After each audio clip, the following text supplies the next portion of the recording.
Welcome to the 3Haunted podcast, where we bring you all things horror, supernatural, folklore, mythology, and all things that go bump in the night. What's up, everybody? This is your co host, Ashley Lunar Goddess, Gorilla Girl filmmaker and horror loving cinephile. I'm just your average podcast producing badass. I'm John Thomas. Some would say that I go a little too far with my love of all things horror, paranormal, and meta. But I say, talk nerdy to me, and I'm all yours.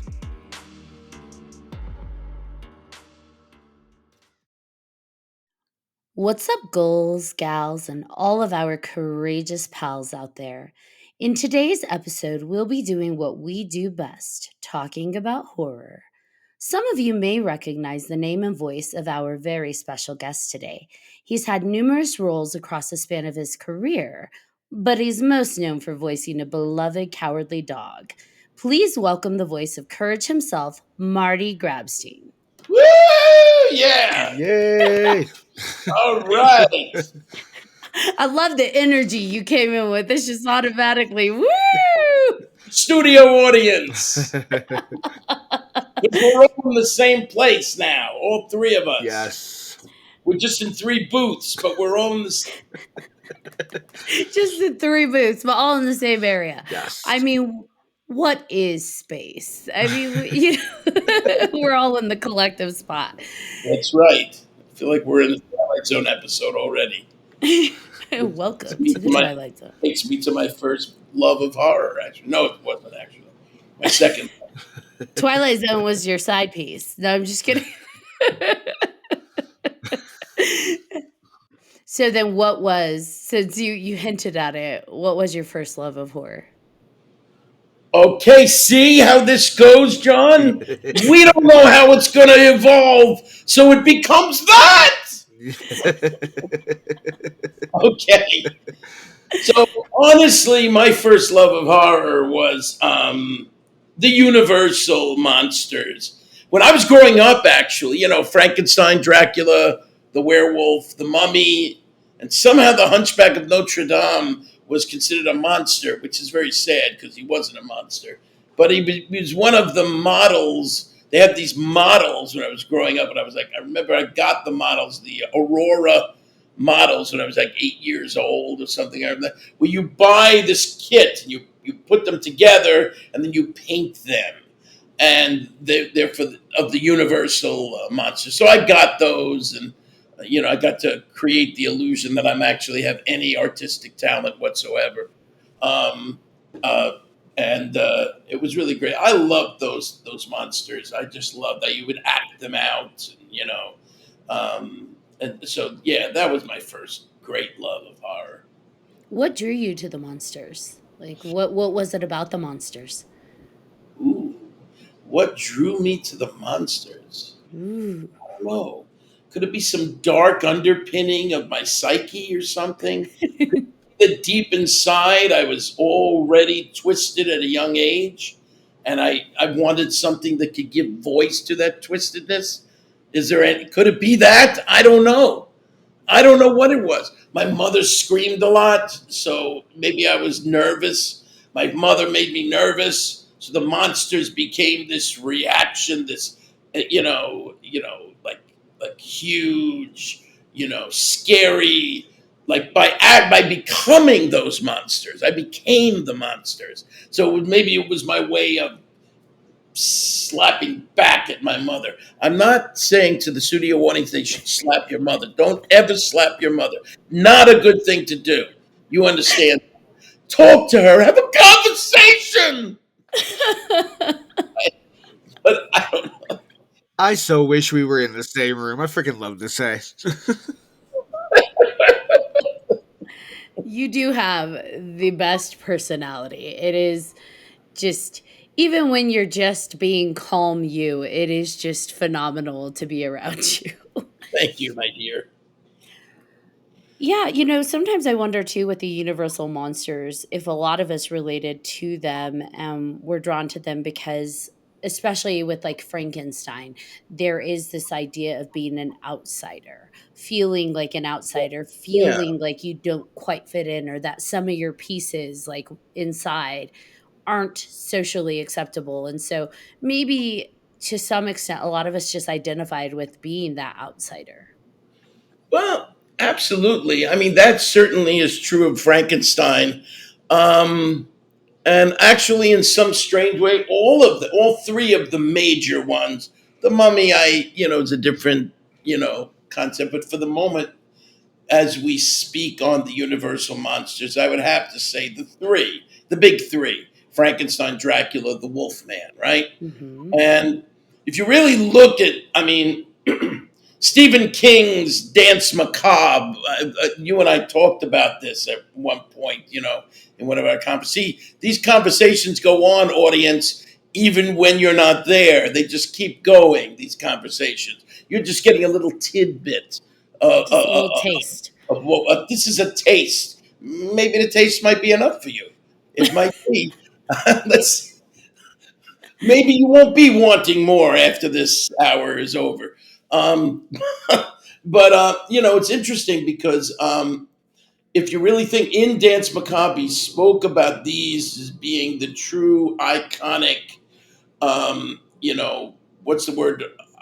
Icon. What's the word I'm looking for? The arc. The What's the word? archetypes. Archetypes? Thank you. That's the word I Hmm. was looking for.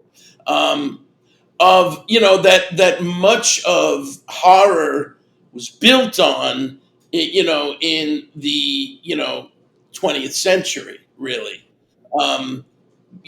Or even before the 20th century, actually, but certainly when the monster sensibility really kicked in the 20th century, and you actually had, well, Edison's, I think, 1902 short film, one of the very first films ever that was ever done, was of the Frankenstein monster, actually.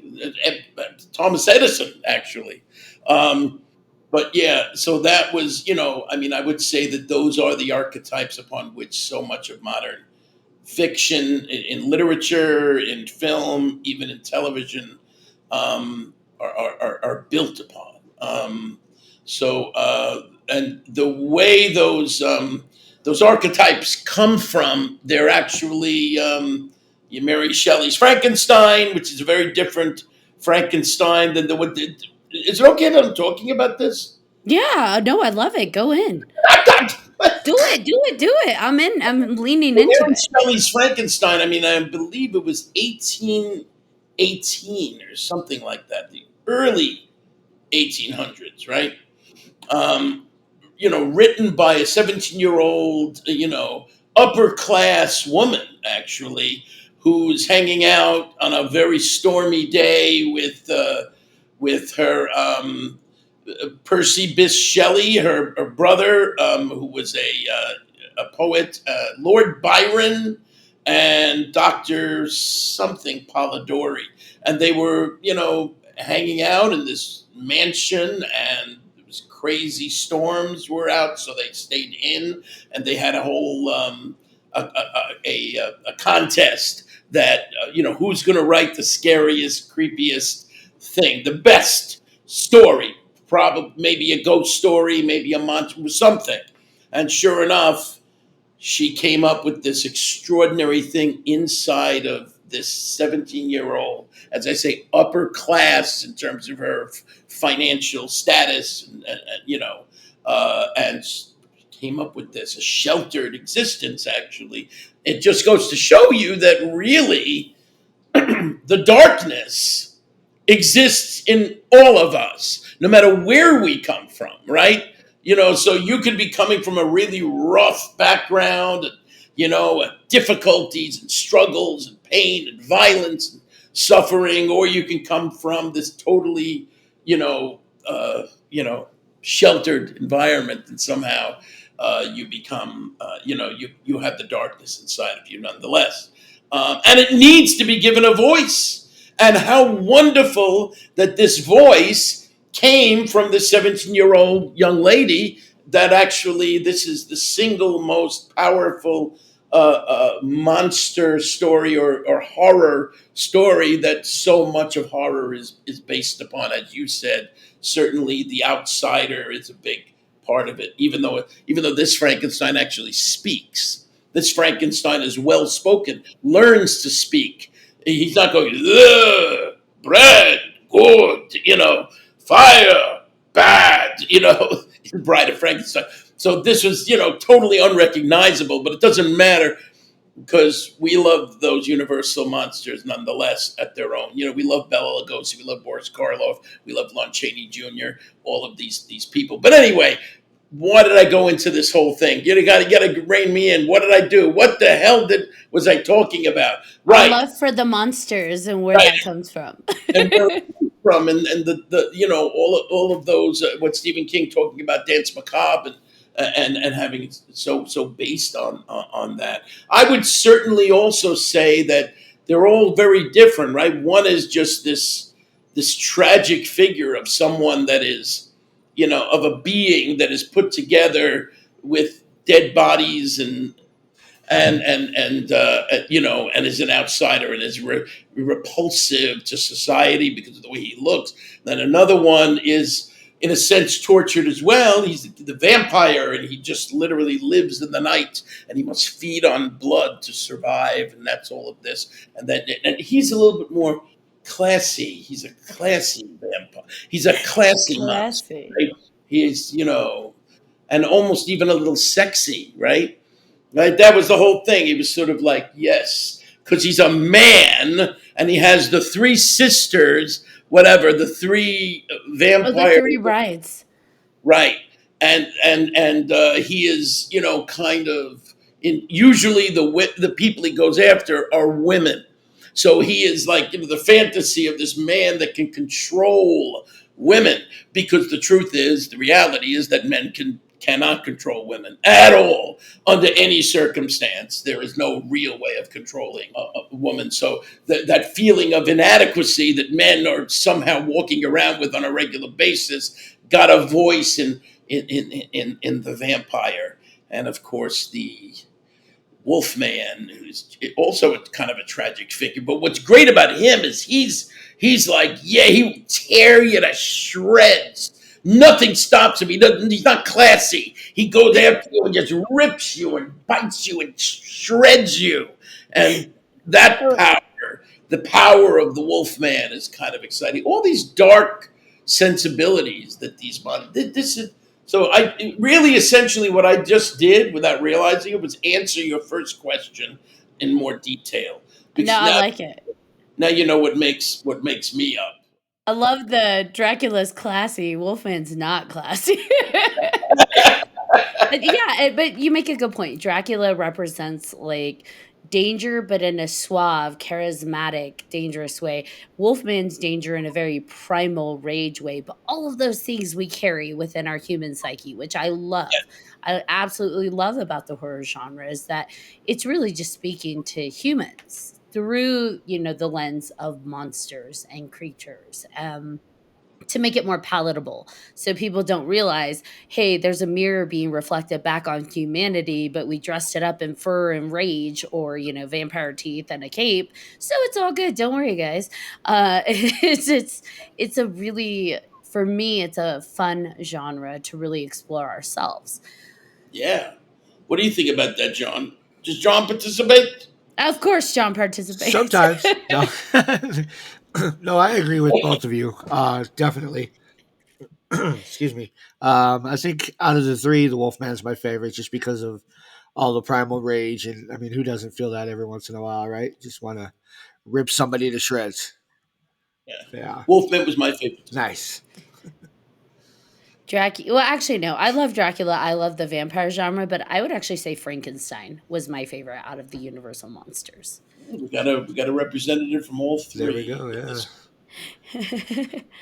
You know what I loved about Mary Shelley? You brought up Mary Shelley was that when Mary wrote Frankenstein, they actually tried to give co-author credits to Percy, which was kind of her husband, but kind of just her lover, which they had their own Romeo and Juliet thing going on anyways. Wait, what did I Um, say? I said brother, didn't I? yeah, but that's okay. What did I say, brother? I know he wasn't a brother. Yeah. But they did have a little bit of a Romeo and Juliet thing going on just because her dad completely rejected Percy. One side note that I loved about their little twisted love story is that he actually courted her in the cemetery. They would meet at her mother's grave, and that's kind of Really? how they built up their romance. And I'm like, that's Wow. kind of different, but I like it. I'm twisted. I'm here for it. I'm Right? like, yeah, there's something hauntingly romantic about that. Let's do it. Exactly. Exactly. Wow. That's a wacky thing. So yeah, I mean, we seem to be speaking about the darkness within us and why it's such a powerful thing, right? Mhm. What is it about the what is it about you know the horror genre? Now we were talking about monsters just now, right? Mhm. Of course, the genre goes way beyond monsters. Even though, of course, if you want to talk about monsters, you'd have to include Freddy and Jason and Michael Pinhead. Myers. You'd have to; those are all actually monsters, right? I mean, you Mhm. would have to include those as monsters if you Yeah, want. absolutely. Then, of course, there's the Exorcist, which is the devil. Who is also a monster. Yeah, the king of the monsters, The right? king of them. No, but he was whatever you wanted him to be. In other words, he was whatever he might assume a very non-monsterly persona to get you. Like Al Pacino in Devil's Advocate. I There's love that movie. So good. great. I thought it was a great movie and truly a horror movie, which I think maybe gave it some problems. Um, it didn't do that well, Devil's Advocate. And even in today's world, like when people speak of great films, they don't usually mention The Devil's Advocate. Part of it is that it's Keanu, and whenever he gets a bad rep, and it shouldn't actually, No. because there's something special about him, even though he's not a great actor. But there's something about him that is, Anyway, His but range is definitely limited, but I think that in terms of that limited range, he does well within it. And him being cast in Devil's Advocate, I don't question that casting at all.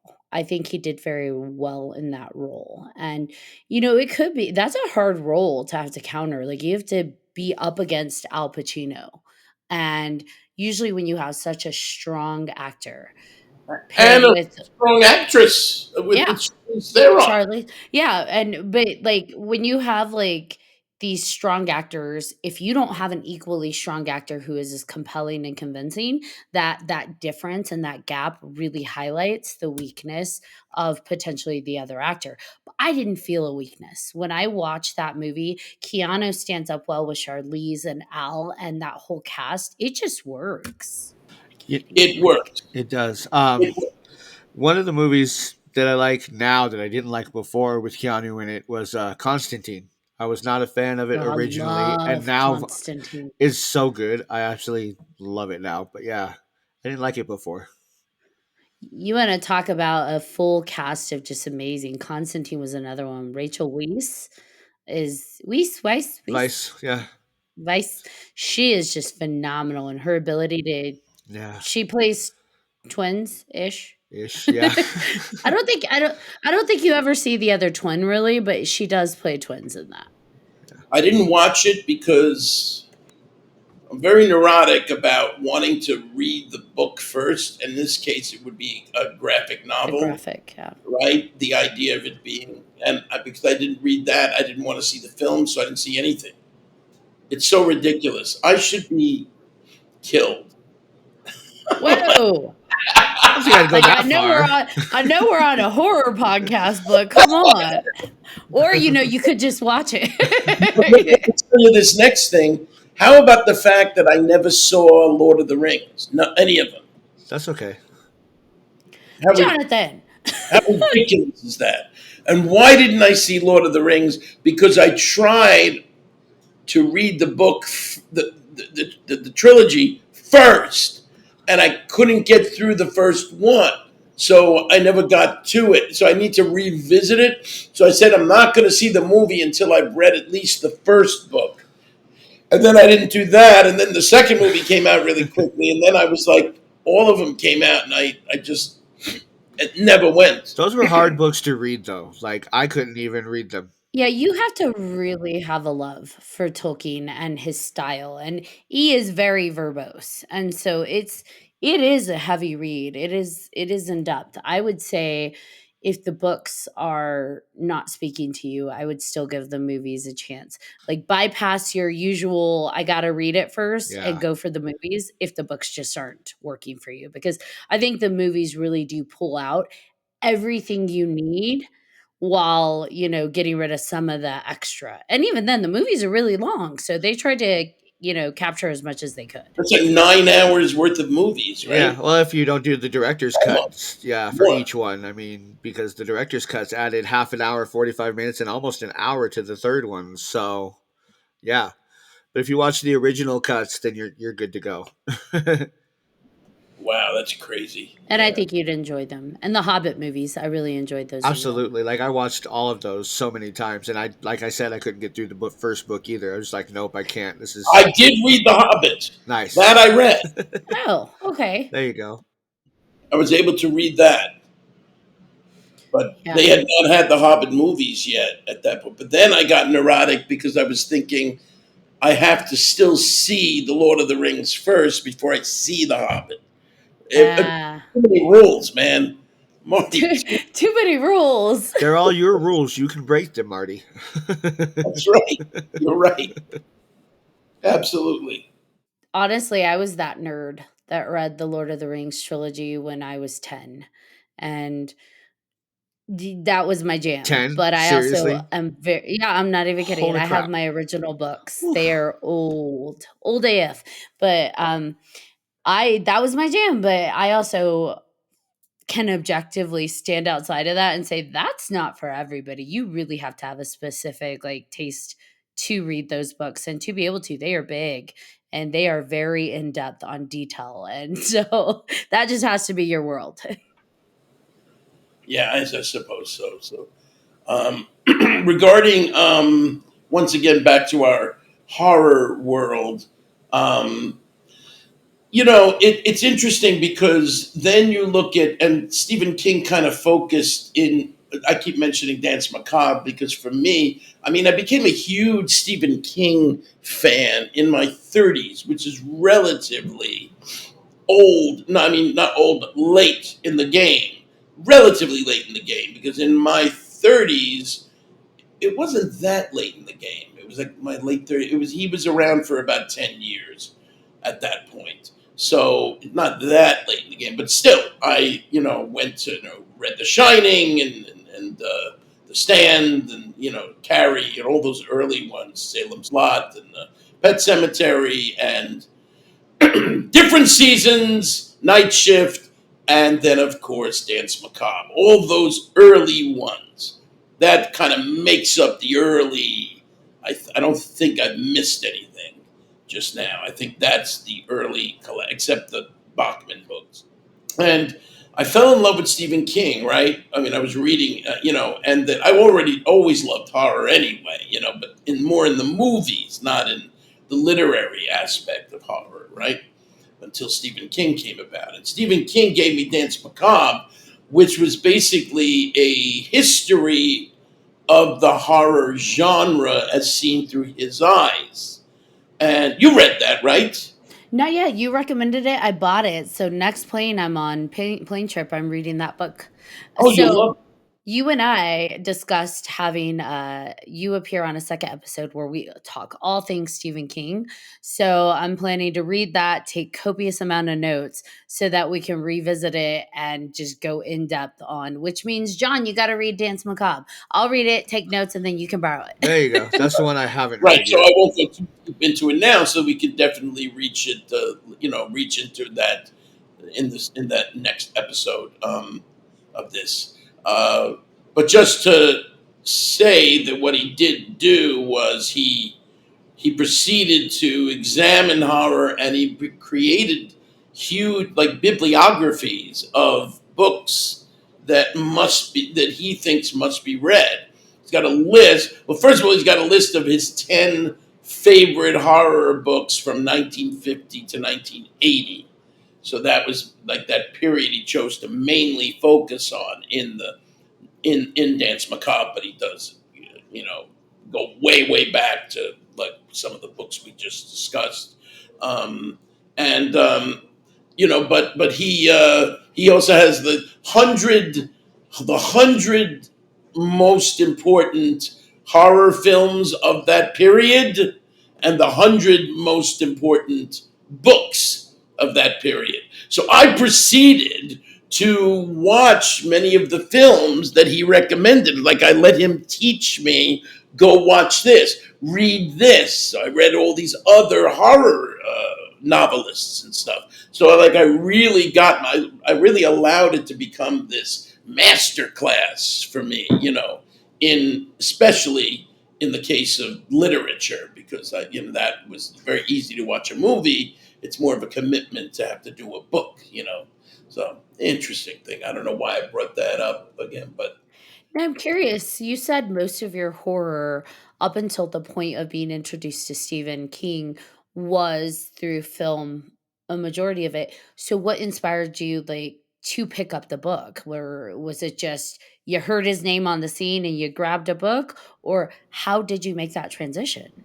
that's a very interesting point. I'm trying to remember this. I seem to recall that um, I had a lot of spare time in the work that I was doing, so I was like, I should read a book.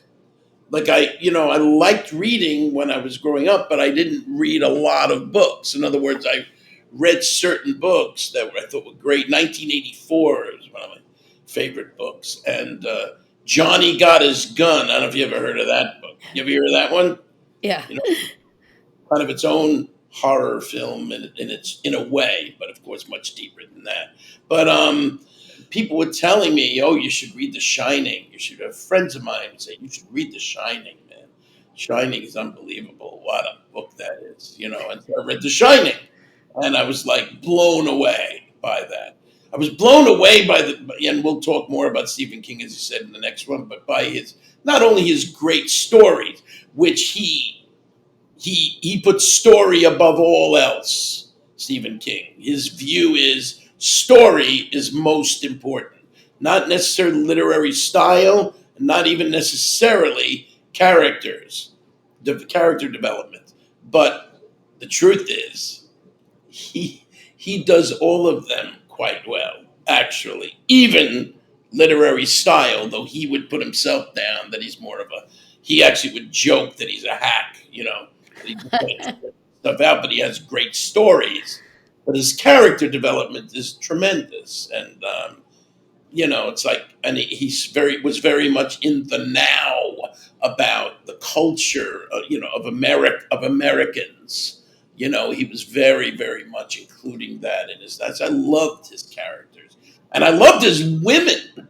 His female characters were very strong, were very powerful, were very like heroic. Like he clearly loved women, like, and respected women. And he's as indicated by the fact, number one, that he could have 8 million women, at his doorstep anytime, and he chooses to stay with Tabitha, his love for Tabitha, after all like we're talking about, like, over 45, 50 years being with this the love of his life. He really, really respects women. I love his female characters, because a lot of the time in horror films, the women tend to be more, like the victims. Generally, they're the victim. They're the victims in his novels too, but they're also like fight good. We're also seeing when we see. Let's talk about that. Why don't we talk about that? Horror films. Okay, so one of the things that's always present, it would seem, is somehow the sexuality slash horror. seem to often be together. Usually there's an attractive woman that is the victim somewhere, or, I'm simplifying it, but, and sometimes they're totally victims, and sometimes they become like their own heroic sensibility. But either way, generally speaking, they want an attractive woman to be in the horror film. And it's interesting, that whole issue of that, because it's almost like you just have to accept that. I mean, you look Barbara Steele in Black Sunday, and any of those Hammer films where women are just gorgeous, and sexy, and it's interesting that no matter where you look, historically in the horror film media world, there are generally attractive women, and there is a sexual aspect of it. So what's your thoughts on that? I think it's not just limited to horror. We see it in the, comic book world. The women, the superheroes that are women typically are drawn a specific way. We see it Yeah, in the anime world. Like even now, a lot of the anime female characters very much drawn in a very sexually specific way, that depiction. I think that when you have and I don't wanna limit it to just males. When you have someone who has a specific ideal, a specific fantasy, that is going to come through the art. That's gonna translate through the art. So your hero is what you admire, it's what you, uh, fantasize about. So when you're drawing something specific to yourself, like, for example, if I'm going to draw a female character and I want her to be strong and heroic, I'm going to put the qualities that I visualize into that. If I draw something that is not specific to me, so for example, I'm not a male, I don't understand the male stuff, I'm going to draw it from a lens of what do I think are admirable qualities for, a male? What do I think is appealing? And so by nature, I think that just comes out in art. That's why we see kind of like that sexualization and that beauty and that glamour. When it comes to horror, I think it's similar-ish, but I think there's also an added level. And I think it may translate back to like the caveman days of rah, got to go get Jane, rah. And you've got like these serial killers, must kill pretty girl in the woods. And and so you yeah, have these girls screaming and running, and they're pretty to look at because their chest is bouncing as they run, and they're like, that's "Oh no, don't get me!" But I think a lot of it also comes back to like the caveman aspect of pounding the chest. Let me go get woman. go get woman, Let me go get woman. go get Jane. That's very funny. Um, and so okay, and you're right about that. Really, everywhere you look, there's a certain amount of that. um, but yeah, I do, just for the moment, because I will say that, yeah, Supergirl is drawn very sexy with short skirt, and and certainly in the 1990s with the Image comics. I mean, these were these overblown, huge breasted, tiny waist, like the Barbie syndrome gone, like, mutation wise, completely mutating into something insane. That was, after a while, what was going on, almost like overkill with that. But but for the horror thing, as you say, the added level, the added dimension of it is that, there is a kind of, because, I spoke about wanting to be Wolfman, right? I spoke of wanting to, I didn't say I wanted to be Dracula, but I did have moments where there was a kind of come to me, Come to me, pretty woman. come to, ah, he bites him. He's completely in charge. Something, as I said, which I'm sure John can back this up. Very, very often we just are not in, just so not in charge. So there's that, right? So generally horror, and it's kind of nice that there has, women have entered into the making of horror films more in recent years. But generally those are films generally made by men and appealing to men more often than not, though appealing to women in a kind of like I don't think only men liked the monster movies, but I would say probably it was very dominated. The dominant viewership were men. They're saying, "I want to see the scary movie," and the women are saying, "No, no, no, no, no, no." I don't want to watch that, and it scares me, whatever it is. As time went on, women were definitely drawn into the whole horror thing. But I'm saying it already was sort of established, that pattern of you got to have a sexy woman who's being victimized. She's running, and your breasts are bouncing, like you were saying, and Oh running. no! Or sometimes, like what's the name? Who's the girl? Oh shoot! I know what you did last summer. Jennifer Love Oh Hewitt. yeah. Jennifer Love Hewitt was somehow miraculously, when things are getting really rough, she two more buttons of her shirt open somehow. Where are you? I know you're there. Where are you? And the arms are there, and the cleavage is there, and it's all meant to be. I Right. don't know what she said. You know what? Let me open up All for the some. overacting, and We she open spreads two her more. Open it up. arms, and everything's just there, and yeah, Healing. yes, Yeah, so it's just so, and we almost, there's a kind of humor, like we're laughing about it in a sense, right? right. So I think women that are cool anyway, like Ashley, who's cool, and have an appreciation of these horror films, despite the fact that there is a tendency with many of these things for the woman to be that kind of way. We laugh about it a little bit. It's kind of part of history, also, right? There's a historical framework to it. But Right. let's be fair. In general, like superheroes, men are drawn a certain way. It's not like you see a 800-pound Thor. Like we expect when we're consuming pop culture, whether it's in the form of books, comic books, art, entertainment. Up until recently, we expected a very specific, unrealistic beauty standard to be put in front of us because that was what was being put in front of us. So it's not just the females. Like even we look back at horror in the 80s, 90s, 2000s, even the male leads. Like they were a bit comical and like the oily, like did they really oil their arms and chest down to do that scene because he's glistening a little too much. On that point, I feel like they had to do that because more women were coming to watch with their boyfriends or whatever. Because, like you Ah, guys were saying, I mean, sex sells. So obviously, you got this like scary thing that guys are like, "Ooh, that's creepy as hell," and then you have to have the balance of, "Oh, that's attractive," as. So you got the balance of creepy and freaking attractiveness, and the girls are like, "That's just bullshit." I want something to look at too. So then they start oiling up their guys, and the girls are like, "Ooh, yeah, let's go watch that movie." that's a very good point.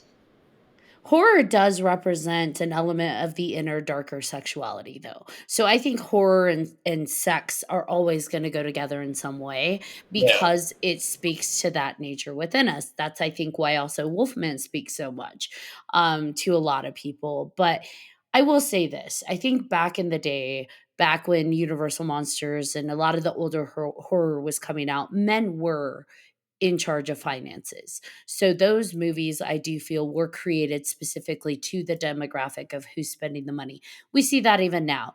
Like the movies fluctuate towards who's the demographic of spending money. What do they like? Let's create content for that. So once they realize like wait, women are watching it too, women will buy it too.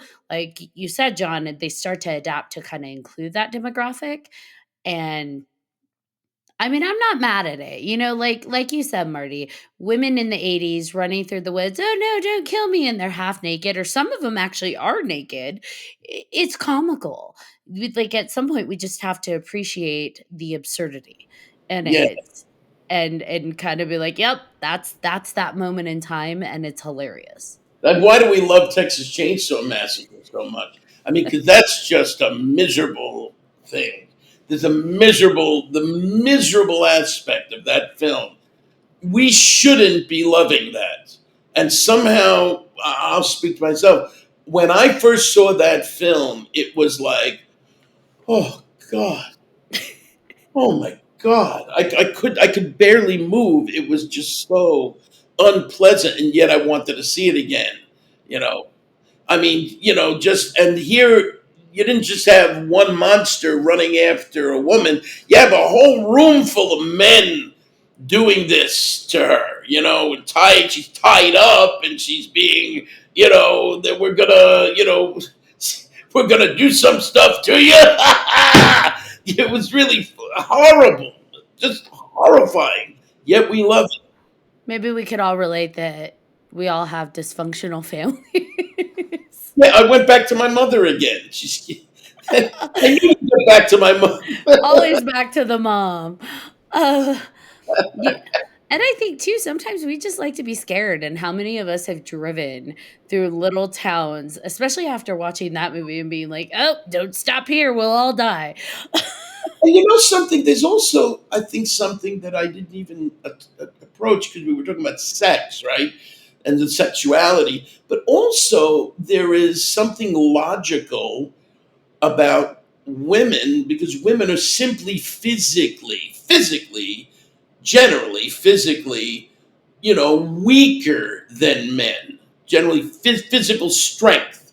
And so men are a woman who is being attacked by a man, unless she's in incredible shape or she has the skill of being, jujitsu or, whatever discipline that many women do have. But generally speaking, the average woman, if a big scary guy is coming after her, she's in tremendous danger. I mean, I guess a big scary guy coming after me would be bad also. But I think generally speaking, it's that physical weakness that gets utilized to make the danger more palpable because, oh shit, I mean, we're running after her because he will be able to get her and kill her. He will be able, if he gets his hands on her, he's gonna kill her. Right. Which is why I think like with Jason and Michael Myers, they make them like super tall, 6 feet something, to make it Yes, even. So yeah. I mean, Freddy, I feel he's right. like just the normal size, but he's gonna fuck with you in your dreams. So I mean, Well, yeah, He's got supernatural yeah, powers, so exactly. it balances out. Yeah. yeah. Nobody. I don't ever want to hear a discussion with anybody who, in a battle between Freddy and Michael Myers or Freddy and Jason, who's going to win. There is no discussion. It's going to be Freddy But what because about Freddy and Pinhead? Freddy and who? Pinhead. Pinhead. Yeah, that's a whole other Interesting. story. I want to know because yes, to your point, if he's against like they still have an interesting ability to survive after being impaled. They're still technically humanish. But what about Freddy against Pinhead? Interesting, because I'm thinking on some strange level, isn't Pinhead some kind of incarnation of the devil himself? Not full incarnate, but like a demon. Is that sort of implied? They don't say it specifically, So but is he's a Cenobite, which he is a demon. But here's the caveat: he does have a human soul inside of him that keeps the demon in check. So does that human soul make him a weakness to Freddy? I don't know. is that true? Yeah, because in one of the Hellraisers, the human soul gets removed, and so Pinhead runs amok on Earth, doing whatever he wants, killing whoever he wants. So In they have which to get. one? In one of the early ones? Yeah, I think it's like 2 or 3 where he So in gets. the first one, he is in check somewhat. Yeah, so that's why he has to follow the rules he does. The Cenobite world has rules. And so that's why he can't come unless the box is open. If someone is forced to open the box, he can't take them. He takes the person who forced them to open the box. There's Uh, rules. yeah, So there's rules. fucked up shit. Yeah, he But could do much worse. he's in check. See, He's I in check. wanted to try that out, by the way. Fucked up shit. I figured Love I'd it. throw that in there. You know, I love it's it. entirely too clean. This show. This is one of our cleaner episodes, yes. Yeah. But yeah. So all right, but yeah. So maybe Freddy does win also, because there's no true explanation of Freddy's power other than he lives in dreams, and basically he is a function of your dream. And this is an interesting discussion here, because somebody falls asleep, like, I love one of the things I love about Nightmare on Elm Street. By the way, that's my favorite of all of those three. If you look at Friday the 13th and Halloween and Nightmare on Elm Street, those are the big three of the slasher The genre, right? 80s franchises, yeah. Not, in my opinion, Nightmare on Elm Street is the best one. Even some of the later ones, which had some schmuckiness written all over it, Absolutely. including. Schmuckiness. I love that. but but like it became more comedic. Like Freddy became like more of a comedy act a little bit. So as he's killing somebody, he says some really funny shit, and then he kills you. Or after he kills you, he says some funny stuff. He's always very funny, and you laugh from it. So they give you some comedy. Wes Craven was good at doing that, but it's interesting because what I never was clear about is if you are in your dream, and I'm forgetting this, and maybe this came out, Ashley, you know this. Was there some kind of function of that Freddy can only be more powerful the more you allow him in your dream to be powerful? Is that like is Freddy like in some people's dreams more scary than in other people's dreams, or is it always the same? Yeah, in Dream Warriors, I feel like they kind of tackle that because they are able to use their dream selves to fight against Freddy. And the more they fight against him, the less powerful he is. The problem is that most people don't realize they have that ability within their dreams. And so he is ultimately as powerful as your fear is. And He's as powerful as your fear, yes, which would speak to Stephen King's It, right? The power of, yes. yes, interesting point there, and which also touches upon Courage the Cowardly Dog. Ooh, Oh, I which is like the tie horror, in.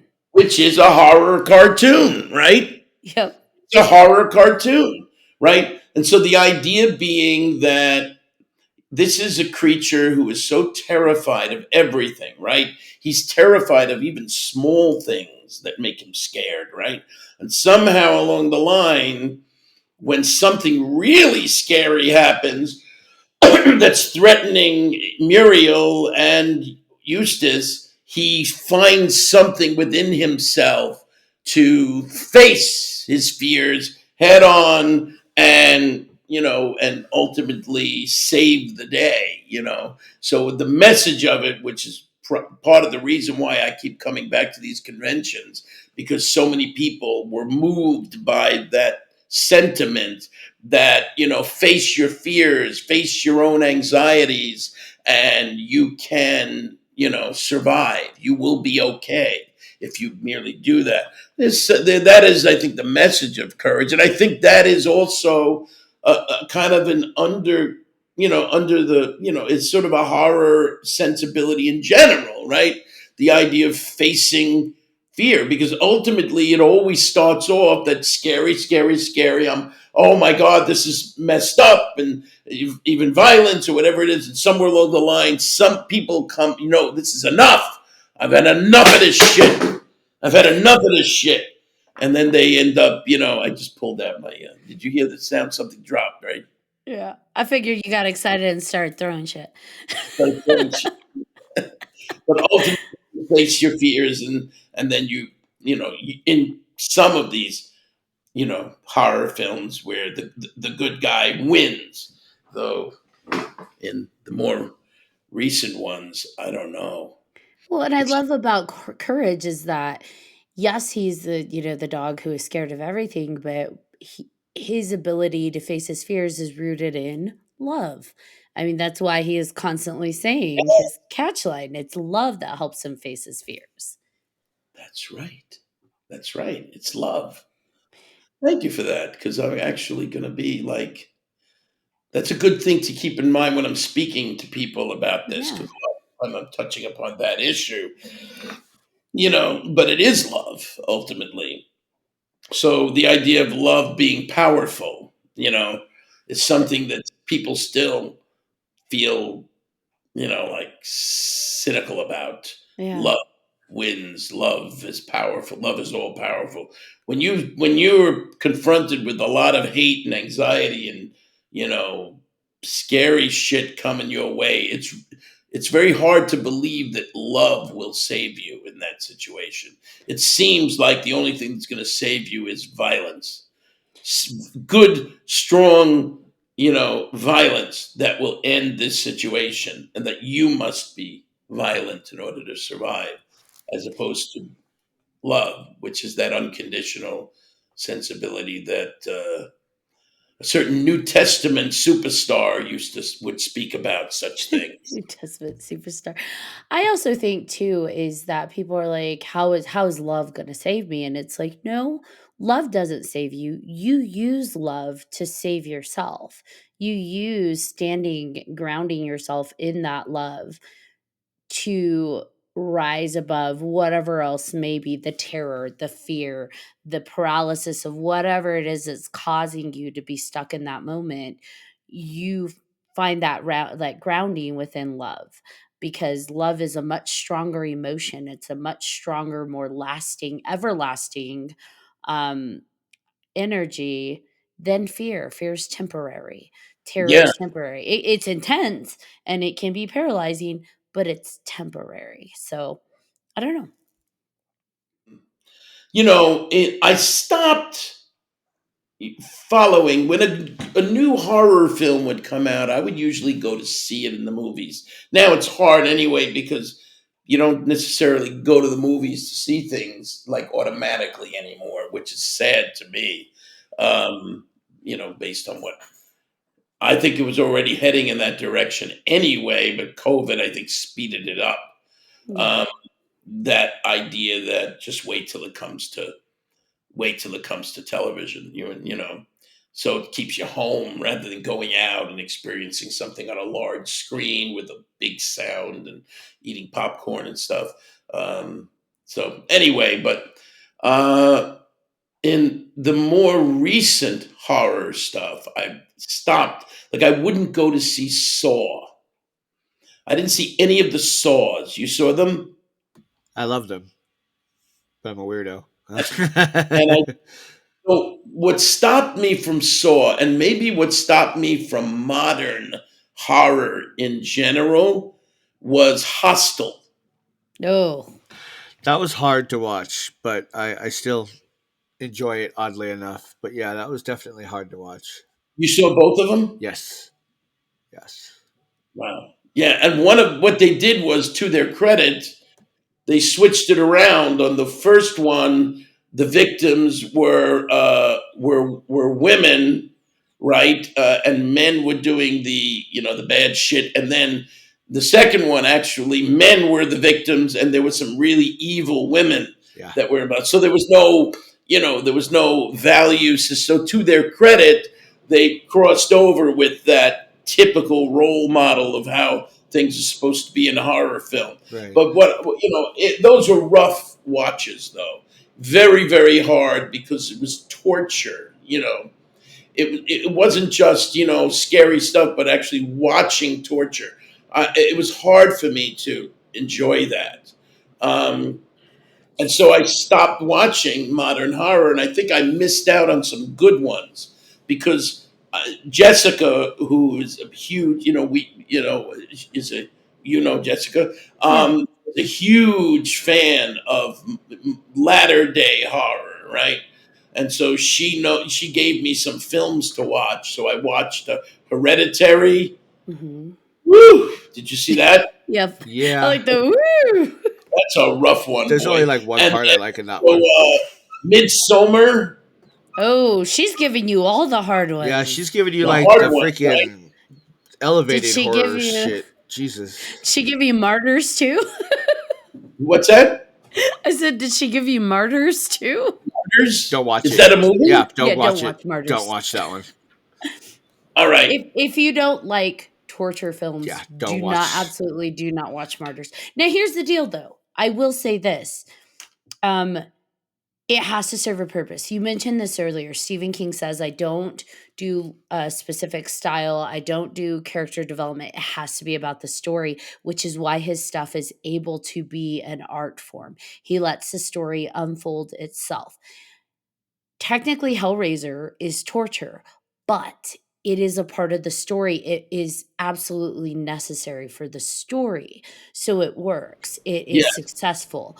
When you look at modern horror torture, it is for me torture for the sake of just making people uncomfortable, getting people grossed out, shocking people so they feel terrorized, but it isn't actually part of the story itself in the unfolding.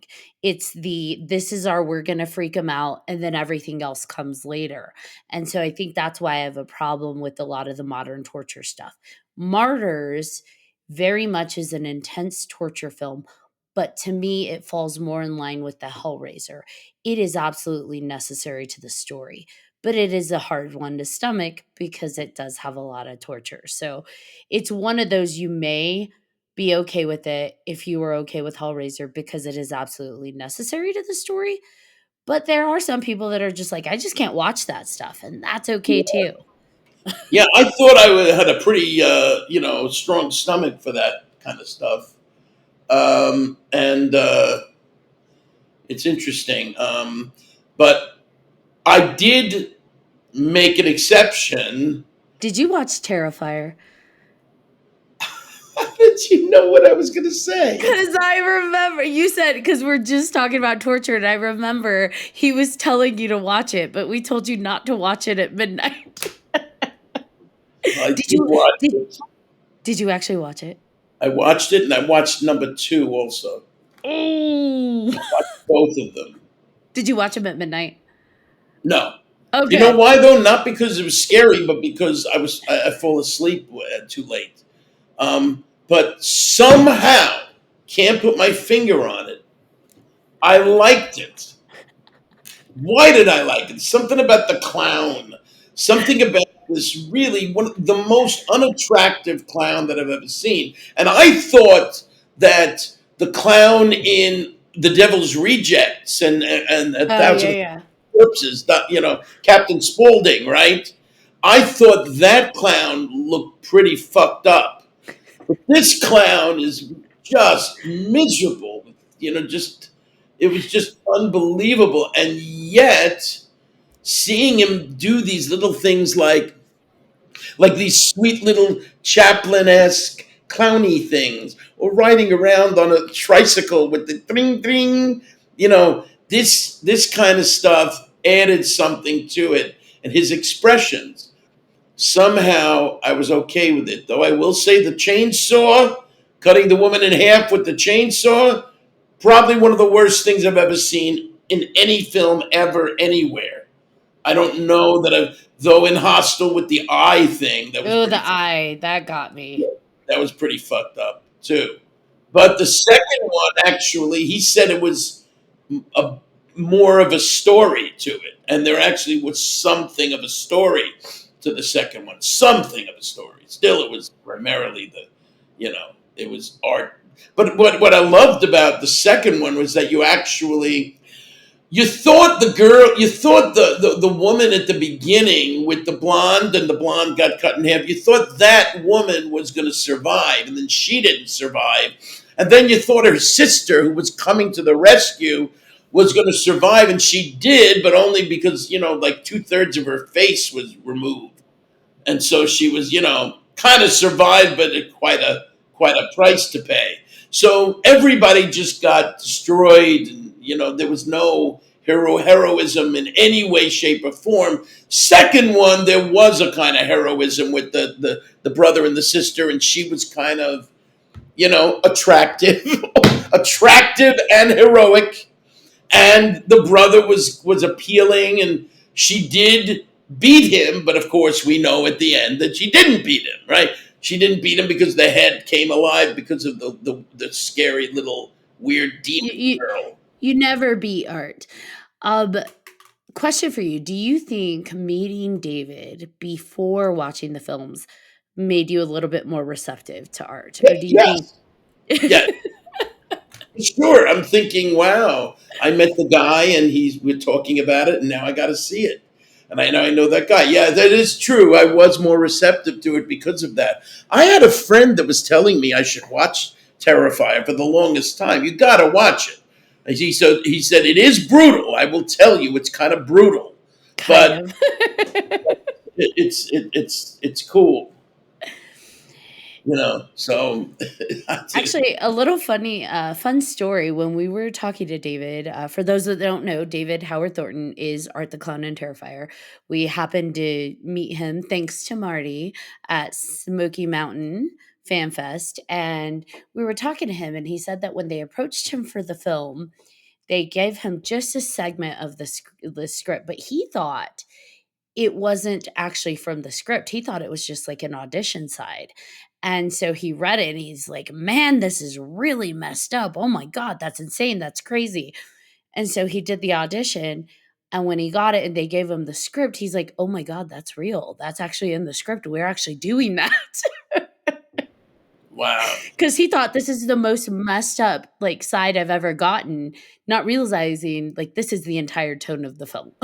And he also said that he's done a lot of voiceover stuff for gaming, Mhm. voiceover work, and he's done like many voiceover things and earned a living, carved a living out for himself from doing voiceovers. And he said, ironically, the thing that made him most famous is something where he doesn't say a word.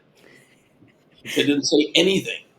But he has to, like you said, he's acting in a different way. He has Yeah, to be expressive with his fingertips and his smiles and his like there is a different kind of acting he's having to embody literally with his body in order to sell Art the Clown. it was Chaplin-esque. I'm telling you, it had a little bit of a groundedness in Charlie Chaplin. Does anybody out there remember Charlie Chaplin? Huh? Oh yeah, Does we do. anybody know who Charlie Chaplin is? I remember. So out of the horror genre now as it exists, well, you've experienced the horror genre through a few different decades. So what would you say is your favorite decade within the horror genre? Like when do you think horror was at its prime? Wow, it's a very hard question to answer I because ask all the hard ones, Marty.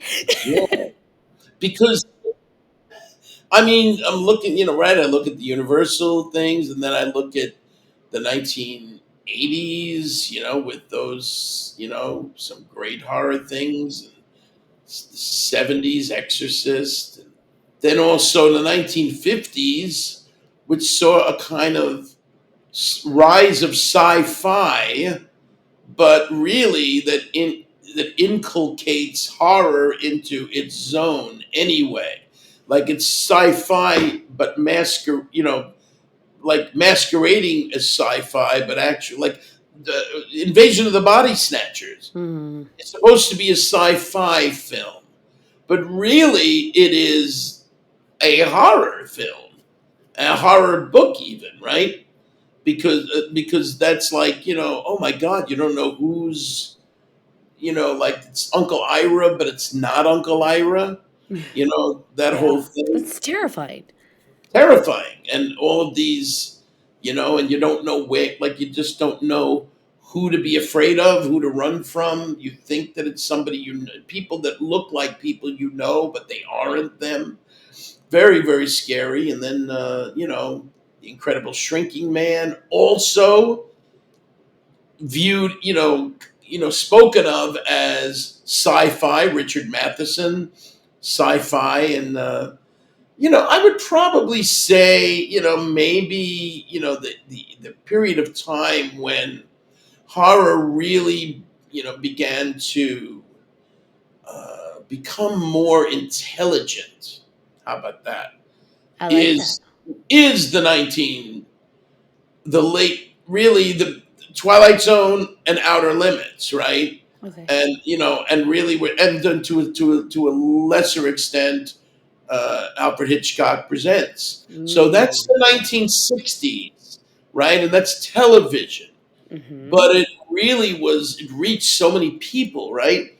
And Twilight Zone was not by any means only horror. They did everything under the sun, but it was definitely, there were some horror Twilight Zones, and they had elements of horror in many of them. And certainly Outer Limits was a truly, again, masquerading as sci-fi, but really truly more deeply at the heart of it, horror and Alfred Hitchcock horror, and more, in a different kind of way. So yeah, maybe the 60s was the period when the genre really became more, what's the word, more all-encompassing, became larger, and the fact that we speak of all different types of horror, right? Essentially, there really was only one type of horror years ago, right? Mostly one type. Well, two types, either monsters or supernatural, like ghosts or witches. That's it. It wasn't all these psychological elements. Poltergeist was pretty darn good though. That 70s or 80s. That was 80s. 80s. Yeah, after a while, everything started to, expand. But an argument can be made that Twilight Zone and Outer Limits spoke to something in people that ultimately helped continue to grow the genre. Perhaps, It was the door opening to Right. that expansion, like you said, the all encompassing. Well, Yeah. same question to you though, Ashley. I have a little thing I'm thinking about here. But same question to you. When do you think it started? Well, I mean, in terms of, I think it's always ebbing and flowing. I like Marty's point that in the '60s you had these shows kind of really opening people up to the expansion of the horror world. I think for me, when horror has been at its prime, and I've said it before, I'll say it again. I think the '80s really had a lockdown on horror because it was all the different genres, and it seemed to really have fun with it. It didn't take itself too seriously. There was Right. angry horror, there was comical horror, there was just a lot of different. American Werewolf in London was 80s, right? Yep, mhm. Yeah. That's right. Yeah. That was the beginning of that. So, You're right. yeah, Com- there was just a lot going on in the '80s that I think I really enjoyed the horror world.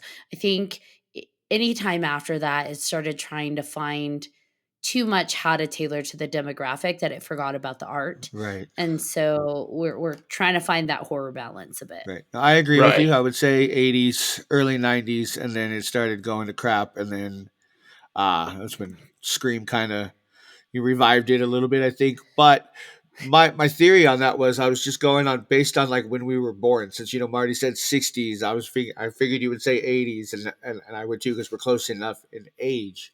Like what would people in their 20s say? Just curiosity. So for the audience, Yeah. anybody who's listening, when do you think? Let us know. See, for me, I mean, even though I'm an '80s baby, I was kind of mid '80s. So by the time I'm watching Right. horror, I'm actually really probably more in the '90s. Yeah. But I was able to Go revisit, back thanks to exactly. Blockbuster, yeah, Yes. the '70s, '80s. And I think '70s, don't get me wrong, had Oh hell yeah. phenomenal horror. We had The Exorcist, we had The Omen, we had Salem's Lot. Like there was so much in there. But just for me, in terms of where I think horror was really able to be itself was in the '80s because a lot was explored. Right. Also, let's remind ourselves that Stephen King was late 70s Yep. through the 80s. 80s. Yep. Was Exactly. his electrical explosion of all kinds of stuff. And Yeah, his so influence in horror was amazing. yeah. So maybe you're right. It is the 80s ultimately. I mean, that's what I'm saying. Everything contributed to everything else. I Yeah. mean, the Universal monster, that period, unbelievable. Then, of course, the 19, the 60s, the Hammer, the Hammer, Christopher Lee and, Peter Cushing and all that stuff. And, it just, you know what it is? It never dies. It just never dies. We always need it, even though it goes through periods of down, comes back up, down. It never goes away completely. It never does. There's always a desire for it. And I think right now the benefit too is that when we talk about it being in a down phase, we're kind of really speaking to mainstream because there is a lot out there. Thanks to the digital era, independent films and streaming, just not mainstream, that there's probably a lot of gems out there. But right now, in terms of what people are consuming on the mainstream level, horror's not really in its flow. At least for me, I don't think it's really in its moment. Well, holy moly, Marty, you have been an amazing guest. Can you tell people, because I know they're going to want to know, where can I find more Marty? Where can people find more about you? Well, they can check out my Instagram. Please follow me on Instagram, Marty Grabstein at Instagram. I'm on TikTok and I'm still on Facebook. So you can get me on those three, but I'm pushing for Instagram and TikTok because I got to be part of the modern world also. Um, but and I will be at my first horror convention actually, Woo! HorrorCon in Marlborough, Massachusetts. So look me up on that if you want to see Marty Grabstein, Kurt the Cowardly Dog, at his first horror convention. Hopefully, one of many more to come. I'd like to believe that anyway. Yeah, Marty's definitely on the convention circuit, going to the different fan fest, comic cons, all the different cons, and the best way to figure out where is Marty next is to be on his social media. Marty does a great job of letting people know where he's going to be and when he's going to be there. So definitely follow his social media. That and he just makes really fun videos. So the content is great. All right, John Thomas. All right. I will say this though. Definitely go find Marty at a con. Go say hi. This man gives most amazing hugs. Like I thought Kevin Smith gave great hugs, but no, Marty beats him, and I didn't think that was possible because I love Kevin Smith, but like no, Marty gives the best hugs. Go say hi, get a hug, check him out. Thank you, man. You do give Absolutely. great hugs. Yes. And all right, again, thank you, Marty, for coming on. I know you got to go, and thank you for everybody for listening to this episode of 300 Podcast with your host. I'm John Thomas. I am Ashley Lunar Goddess. And I am Marty Grabstein. Yeah, he is. If you have any questions, comments, episode suggestions, this man is great. Please feel free to email us at 300podcast@gmail.com. And if you haven't done so already, please like, follow, and subscribe to all of our social media. Check out our website, 300podcast.com. And goodbye. You don't want to miss another crazy moment. Check out all of that stuff. Threw myself off. Until next time.